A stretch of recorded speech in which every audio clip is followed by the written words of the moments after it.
शब्द विचार के भाग 1 में हमने शब्दों के बारे में जानकारी प्राप्त की थी कि किस प्रकार शब्द बनते हैं, पद किसे कहते हैं और फिर शब्दों का वर्गीकरण किस आधार पर किया जाता है। तो शब्दों के वर्गीकरण के 4 मुख्य आधार हैं: रचना के आधार पर, उत्पत्ति के आधार पर, प्रयोग के आधार पर और अर्थ के आधार पर। भाग 1 में हमने रचना के आधार पर शब्दों का वर्गीकरण पढ़ा था, जो कि मुख्य रूप से 3 हैं: रूढ़, यौगिक और योग रूढ़। साथ साथ हमने उत्पत्ति के आधार पर भी शब्दों का वर्गीकरण पढ़ा था, जो कि 4 हैं: तत्सम, तद्भव, देशज और विदेशी। और साथ साथ इसके मैंने संकर शब्दों के बारे में भी बताया था कि एक नए आधार पर भी अब इसे अलग किया जाता है, वो है संकर शब्द। अब हम इस भाग 2 में प्रयोग के आधार पर और अर्थ के आधार पर शब्दों के वर्गीकरण को विस्तार पूर्वक पढ़ेंगे और इनके बारे में जानकारी प्राप्त करेंगे। तो प्रयोग के आधार पर वर्गीकरण देखते हैं। जब हम प्रयोग के आधार पर शब्दों को देखते हैं तो ये 2 तरह के होते हैं: विकारी शब्द और अविकारी शब्द। विकारी और अविकारी शब्द, तो अविकारी, इन दोनों तरह के शब्दों में आपकी संपूर्ण ग्रामर, जितना भी व्याकरण है, सब कुछ आ जाता है। तो आप एक बात को समझ लीजिए कि शब्दों से ही वाक्य बनते हैं और वाक्यों से ही भाषा बनती है।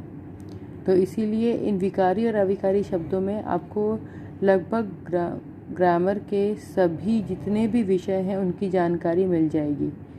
तो विकारी शब्द, अविकारी शब्द। विकारी शब्द जिन शब्दों के रूप में लिंग, वचन तथा काल आदि के कारण विकार आ जाता है, उन्हें विकारी शब्द कहते हैं।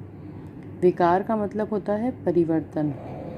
ऐसे शब्द जिनमें लिंग, वचन और कारक, लिंग आपको पता है हिंदी में 2 लिंग हैं, स्त्रीलिंग और पुल्लिंग। वचन 2 वचन हैं, एक वचन, बहुवचन। और कारक आपको पता है विभक्ति चिन्ह होते हैं, कर्ता, कर्म, या आपने पढ़ा होगा संबोधन तक। और उसके बाद काल, 3 काल हैं: भूत, भविष्य, वर्तमान। तो इनमें से किसी भी कारण से विकार उत्पन्न हो जाता है, उन्हें विकारी शब्द कहते हैं। ये मुख्य रूप से 4 हैं: संज्ञा, सर्वनाम, विशेषण और क्रिया। आप संज्ञा शब्दों को अगर देखें तो यहाँ तो केवल एक संज्ञा शब्द का उदाहरण दिया हुआ है, लेकिन हर एक संज्ञा शब्द लिंग, वचन और कारक तथा काल के आधार पर बदल जाता है। कोई भी संज्ञा शब्द हो, स्त्रीलिंग होगा तो अलग तरीके से लिखा जाएगा और पुल्लिंग होगा तो अलग तरीके से लिखा जाएगा। इसी तरह सर्वनाम शब्द हैं, इनमें भी लिंग और वचन के आधार पर, कारक के आधार पर, काल के आधार पर परिवर्तन हो जाता है। विशेषण शब्द हैं, इनमें भी आप देखिए स्त्रीलिंग में कुछ और होंगे, पुल्लिंग में कुछ और होंगे, एक वचन में कुछ और होंगे, बहुवचन में कुछ और होंगे। क्रिया भी इस आधार पर बदल जाती है। तो इसलिए संज्ञा, सर्वनाम, विशेषण और क्रिया, ये 4 विकारी शब्द हैं जिनमें लिंग, वचन, कारक तथा काल के आधार पर परिवर्तन हो जाता है। अगला है अविकारी शब्द। हमने इससे पहले विकारी शब्द पढ़े कि जिन शब्दों में लिंग, वचन, कारक तथा काल आदि के आधार पर परिवर्तन हो जाता है, उन्हें विकारी शब्द कहते हैं। और ये आपने पढ़े थे, ये 4 हैं: संज्ञा, सर्वनाम, विशेषण और क्रिया। लेकिन ऐसे शब्द जिनमें इन कारणों से लिंग, वचन, कारक तथा काल के कारण कोई परिवर्तन नहीं होता, उन्हें अविकारी शब्द कहते हैं।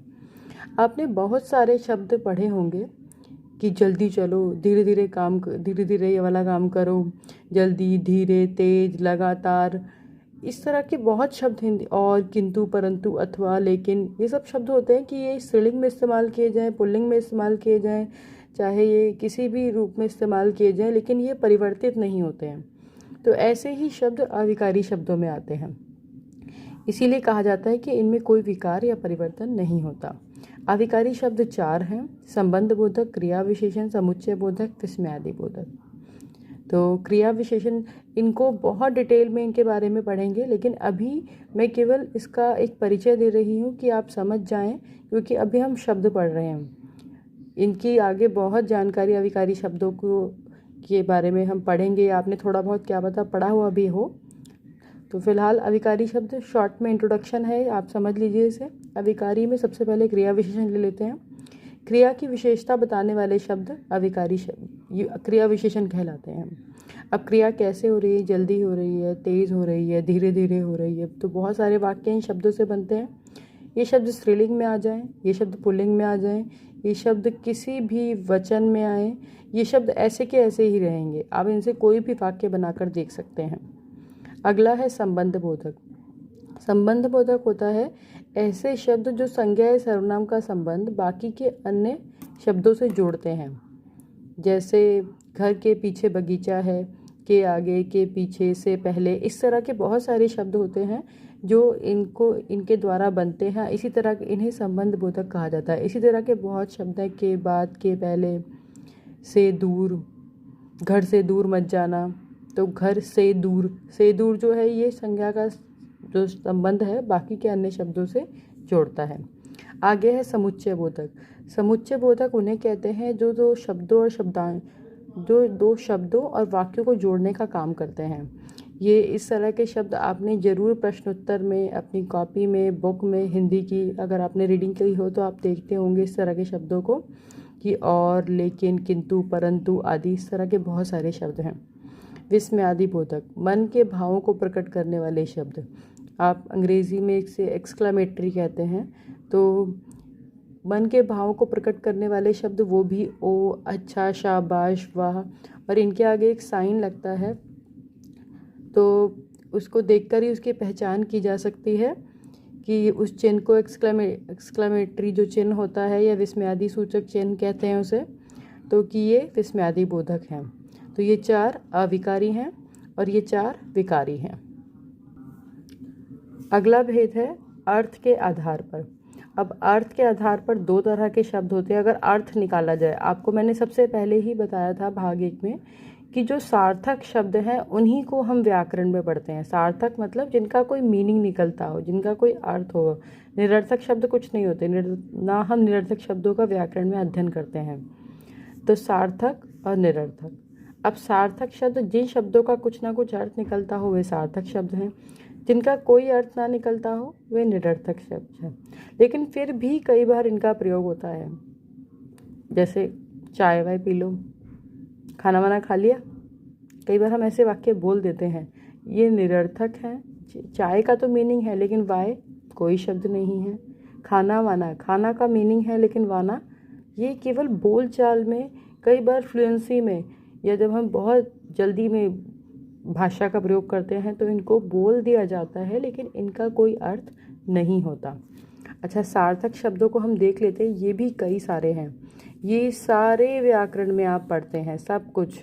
एकार्थी, जिनका केवल एक अर्थ होता है। अनेकार्थी, कि शब्द एक ही है लेकिन इसके कई सारे अर्थ निकलते हैं। जैसे उत्तर है, उत्तर का मतलब एक दिशा भी है, उत्तर का मतलब किसी प्रश्न का उत्तर भी है। पर्यायवाची, इन्हें समानार्थी भी कहते हैं। समान अर्थ देने वाले शब्दों को पर्यायवाची कहते हैं। विलोम शब्द, विपरीत अर्थ देने वाले शब्दों को विलोम शब्द कहते हैं। श्रुति सम भिन्नार्थक शब्द, ऐसे शब्द जो सुनने में समान लेते हैं लेकिन अलग अलग अर्थ देते हैं। जैसे अनल, अनिल ले सकते हैं। और अनेक शब्दों के लिए एक शब्द, जहाँ पर शब्द बहुत सारे हैं लेकिन उनके लिए केवल एक शब्द देना है। तो हम इसमें कुछ भी ले सकते हैं। प्रतिदिन होने वाला, दैनिक। तो इन्हें इस तरीके से आपका शब्द विचार पूरा होता है और इसे आप ध्यान से पढ़िए, ध्यान से समझिए। बहुत इम्पॉर्टेंट टॉपिक है और जितना आप इसे रीडिंग करेंगे उतना आपको ये अच्छे से समझ आ जाएगा। अगर आपको ये वीडियो पसंद आया हो तो प्लीज़ लाइक और सब्सक्राइब ज़रूर कीजिएगा। धन्यवाद।